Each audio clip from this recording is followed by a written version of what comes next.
Diego Fernández de Ceballos, muy buenas noches, jefe Diego. Buenas noches, gracias por invitarme. Un gusto tenerte aquí en ADN 40, Diego, en contexto. Bueno, eres obviamente en el proceso de transformación democrática en México uno de los actores centrales. Lo fuiste en 88, lo fuiste en 89 con las reformas que se empezaron a impulsar y que cambiaron primero un proceso de apertura y de cambio democrático, de alternancia. Luego vino la alternancia, tu partido que estuvo 2 años en el poder. Y hoy estamos en la alternancia de la alternancia. Total, son muchos años. Y al mismo tiempo que ha habido progresos, pues ha habido deterioros y retrocesos. ¿Cuál sería tu balance de este cambio político en México a como lo ves hoy? Mira, yo creo que desde luego, en cierta forma, son muchos años, pero desde otra perspectiva, es poco tiempo para la evolución política, democrática de un pueblo, porque si quiera o no, hay en el fondo una cuestión de cultura política, de si vamos a pasar realmente de una historia de súbditos a una realidad de ciudadanos. El balance yo creo que es muy positivo, aunque muy insatisfactorio. No creo que hayamos dado la llamada clase política todo lo que debimos dar para que México saliera de tanta pobreza, de tanta inequidad, de tanta injusticia. Pero a ver, por ejemplo, durante el régimen de un partido hegemónico, digamos, había excesos en términos de corrupción, había excesos en términos del ejercicio de autoridad, y mucha gente, me cuento entre ellos, depositamos la esperanza de que el cambio democrático traería un cambio en muchos sentidos en México. Y también ha habido en este proceso deterioro en términos de inseguridad, deterioro en términos de corrupción. Lo que estamos viendo con el asunto de los gobernadores es verdaderamente escandaloso.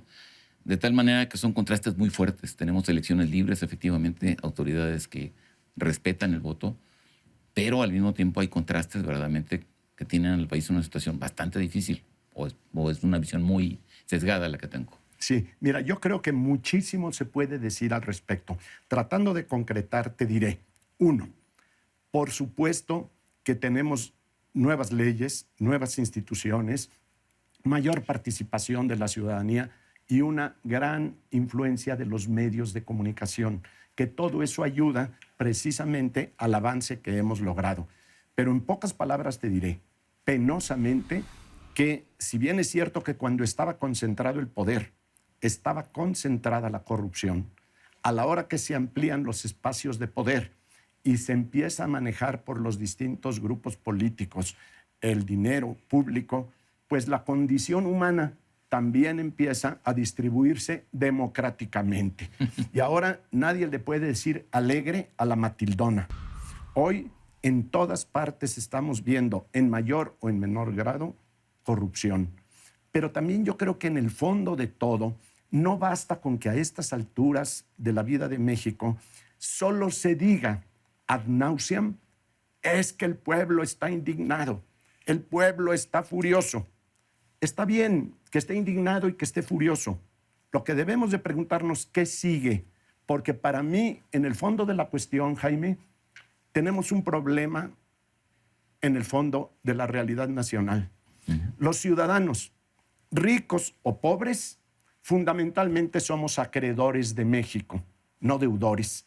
Y por eso cada quien, el rico pide más y el de abajo, aunque sean dádivas, pero todo mundo exigiendo del gobierno, exigiendo desde luego del propio ámbito familiar, del sindicato, de las escuelas, de las iglesias, de las empresas públicas o privadas. Tengo mis derechos, pero poco hacemos en el mundo de las obligaciones.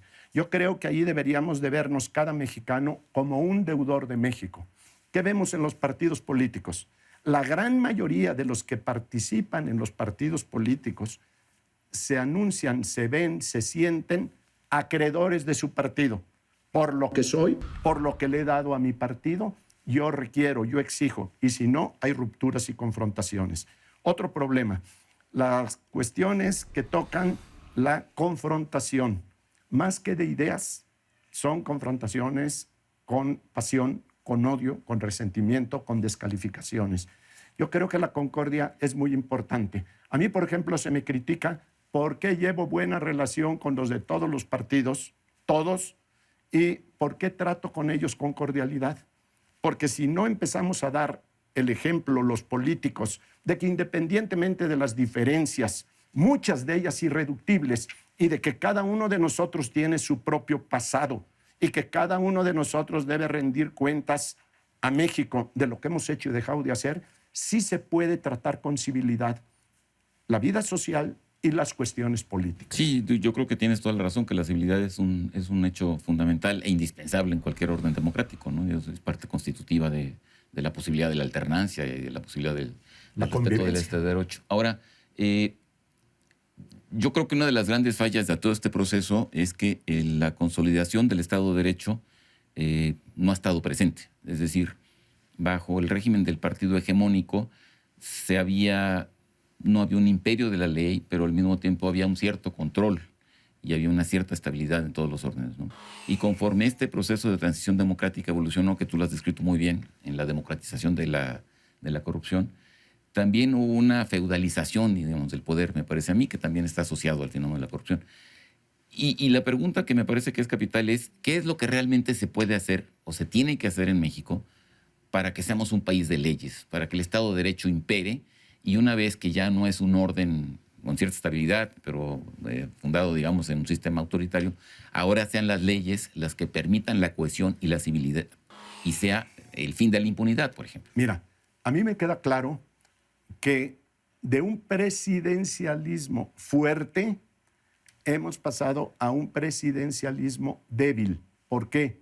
Porque antes lo que pensaba, quería, decía y hacía el presidente era verdad de Dios.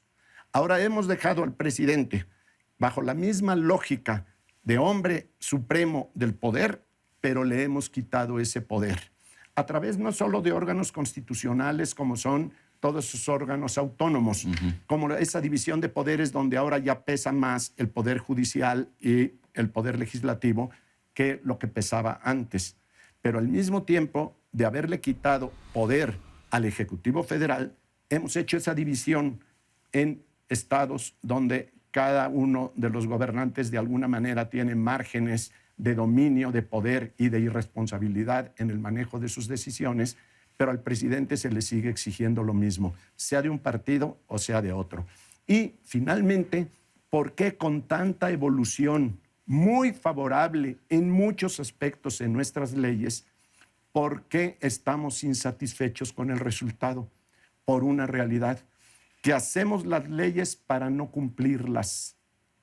Y todos los cambios electorales, por ejemplo, que hemos hecho para asegurar, por ejemplo, que no haya exceso en el manejo de recursos públicos o privados, inmediatamente se viola la ley y después culpamos a la ley. Entonces, mientras no tengamos una cultura de acatamiento a la norma jurídica y no fortalezcamos a esas instituciones, siempre va a ser el mismo rodar y rodar, haciendo más leyes, poner mayores restricciones y mayores violaciones a la ley. Ahora, lo que tú describes de la no aplicación de la ley, eso viene desde la colonia, ¿no? Aquel famoso dicho de acátese, pero no se cumpla. Sí, señor. Entonces, pues es un problema muy, muy serio. ¿Cómo? Si finalmente la única forma de salir de esto es que haya una nueva cultura de los ciudadanos, es decir, porque al final de cuentas estoy de acuerdo, las leyes se hacen y además se hacen leyes maravillosas y esplendorosas que luego no sirven para nada porque ni siquiera se pueden cumplir. Sí, yo creo que la frase que ha presentado a través de algún escrito, excelente por cierto, Jesús Silva Herzog Márquez, reduce todo a lo siguiente: déficit de ciudadanía. ¿Por qué? Si los ciudadanos empezamos por hacer cada uno en nuestra vida diaria lo que nos viene en gana y después, a ojos vistos, gobernantes que roban, les seguimos aplaudiendo, les perdonamos y es más, los volvemos a aceptar como candidatos para que vuelvan a gobernar, yo creo que la sociedad, en esa lógica perversa, no tiene mucho de qué quejarse. Vemos cómo muchos sinvergüenzas se ciclan y se reciclan en los mandos públicos y todavía tienen muchísimos apoyos populares. ¿Por qué? Porque en el fondo, si solo la corrupción estuviera en el ámbito del poder político, sería fácil sustituirlos.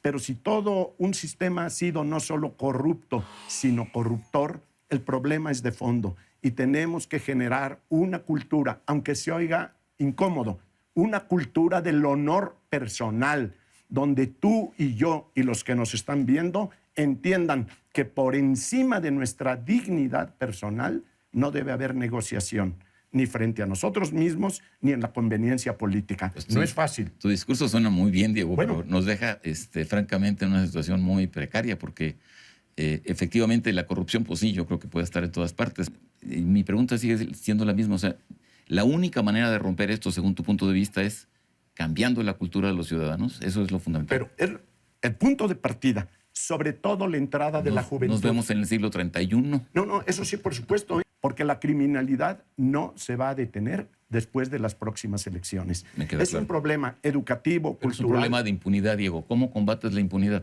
Mira, la única manera que yo entiendo, aunque sea un proceso nada corto y nada fácil, fortalecer a las instituciones.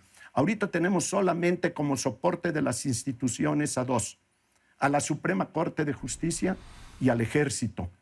Ojalá no perdamos a la Suprema Corte, porque no podríamos pensar en un México idealmente bueno sostenido por la milicia. Pero hoy, si tú quitas a la Suprema Corte con el Poder Judicial, a pesar de las corrupciones, de las fallas y de todo lo que tiene hay. muchas. Muchísimas, muchísimas. Sin embargo, hoy la única esperanza que tenemos es en esas dos instituciones. Tenemos que fortalecer todo ello y sobre todo la conciencia diaria de cada mexicano de que tú y yo no somos acreedores de México, somos deudores, y ello nos llevaría a más de estar reclamando y manifestarnos indignaditos, más bien activos para cambiar en la vida diaria y no consentir la tracalada política, sea del partido que sea del gobernante que fuere. Se nos acabó el tiempo. Pues te agradezco mucho, Diego. ¿A ti? Te agradezco mucho. Muchas gracias. Y a todos. En Contexto, buenas noches. Hasta la próxima semana.